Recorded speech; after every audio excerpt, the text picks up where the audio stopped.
reunião, a abertura do Encontro Regional do Norte de Minas, do Fórum Técnico Segurança nas Escolas por uma Cultura de Paz.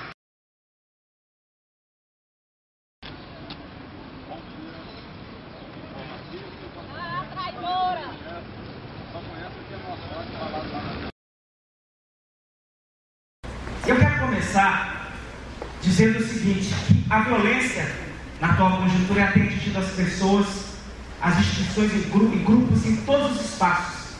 E que esse espaço aqui, ele só está acontecendo porque a violência, ela deixou de atingir os pobres, os menos afortunados e começou a atingir aos ricos. Porque se nós olharmos historicamente na história do nosso país, nós vamos ver que a violência ela já vem acontecendo de uma maneira assustadora há muito tempo, mas ela somente começa a ser debatida no país, em Minas Gerais e outros setores, porque ela começa a atingir aqueles que são mais abastados. Porque a violência ela passa pelo indivíduo, das nossas posturas, ela também se dá nas ações coletivas, que gestores, escola, prefeitos, secretários de educação e outros, nas ações coletivas que eles realizam quando estão outorgados pelo poder. Ela também se dá da forma violenta com que o Estado ele discute as políticas públicas. E a primeira coisa que nós temos que debater aqui, violência pela cultura da paz, nós temos que nos perguntar quais são as políticas públicas que o Estado, que os municípios, que o Brasil tem feito para aqueles que são menos favorecidos. E com muita propriedade, estamos aqui no norte de Minas, um lugar que historicamente funciona como agenciadora de votos.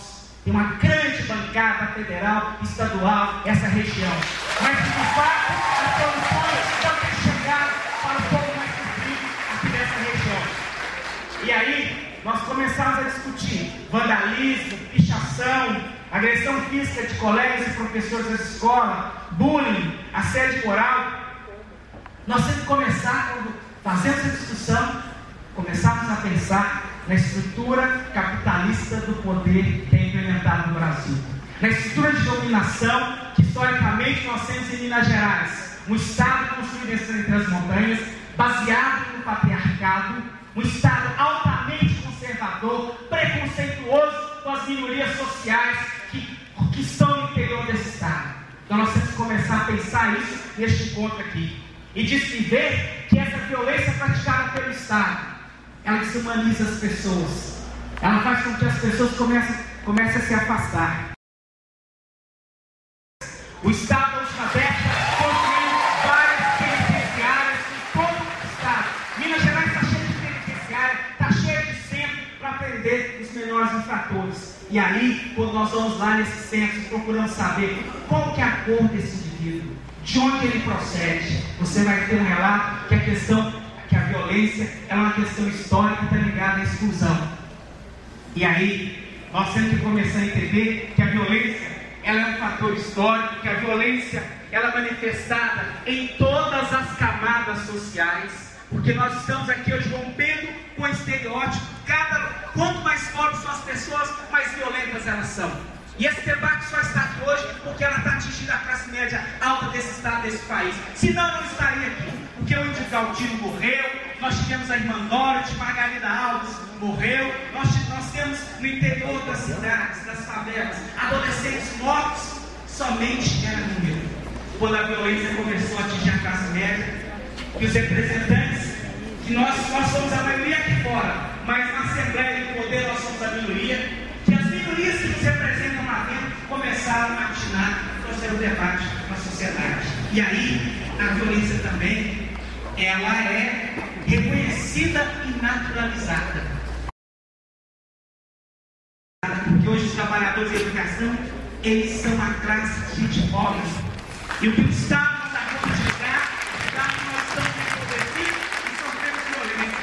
E aí, nós temos que entender o seguinte: qual que é o papel da educação diante de tudo isso?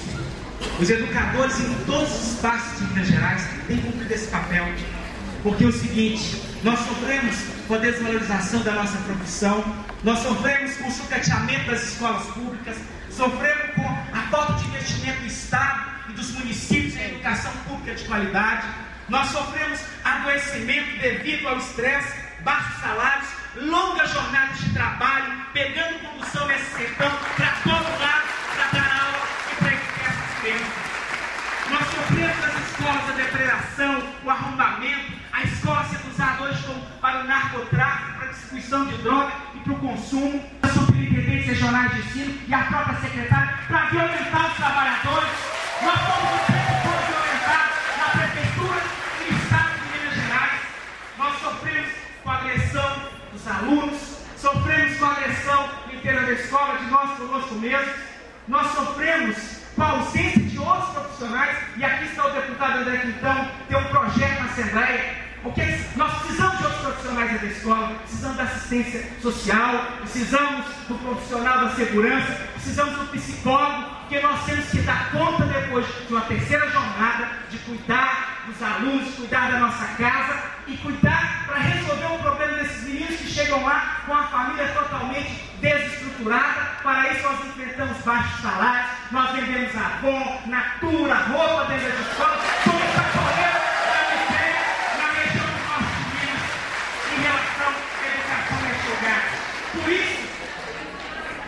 Por isso, nós temos que ver o seguinte, que a violência, ela reflete o rosto da sociedade que a produz, para aumentar ou para diminuir. E aí, nesse aspecto, eu quero dizer o seguinte, que na escola nós somos violentados na própria escola, os trabalhadores, os alunos. Será que a questão da educação no Brasil, em Minas Gerais e nas prefeituras não é um meio de vida para as pessoas angariarem voto? Quanto mais pobre, quanto menos informação, melhor é o processo de manipulação e dominação da massa. E aí, nós temos que começar a discutir um modelo de gestão. A educação brasileira, a educação mineira, ela é antidemocrática. Ela é antidemocrática porque ela não atinge a grande maioria. E sabe qual que é o maior problema da violência nas escolas hoje? É porque os pobres vieram para dentro da escola.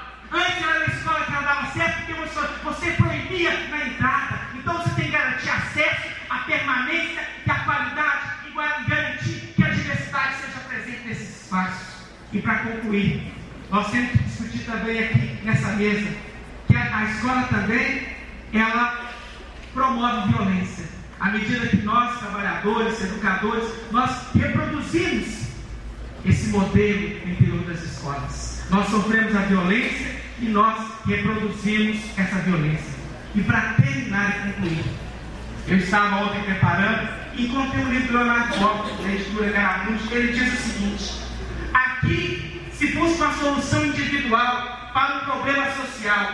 Na medida que permanece individual, não causa grande vida.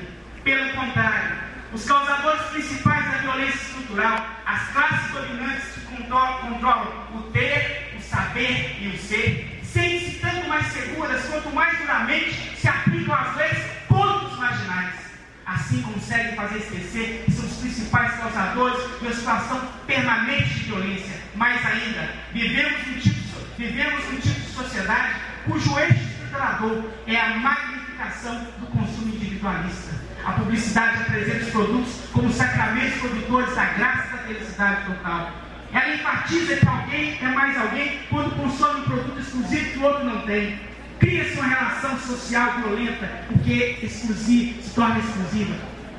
Enquanto perdurar essa lógica, prosseguirá o processo de vitimização, o processo vitimatório. Mas o desejo não é só concorrencial, ele pode ser cooperativo. Todos se unem para partilhar do mesmo objeto.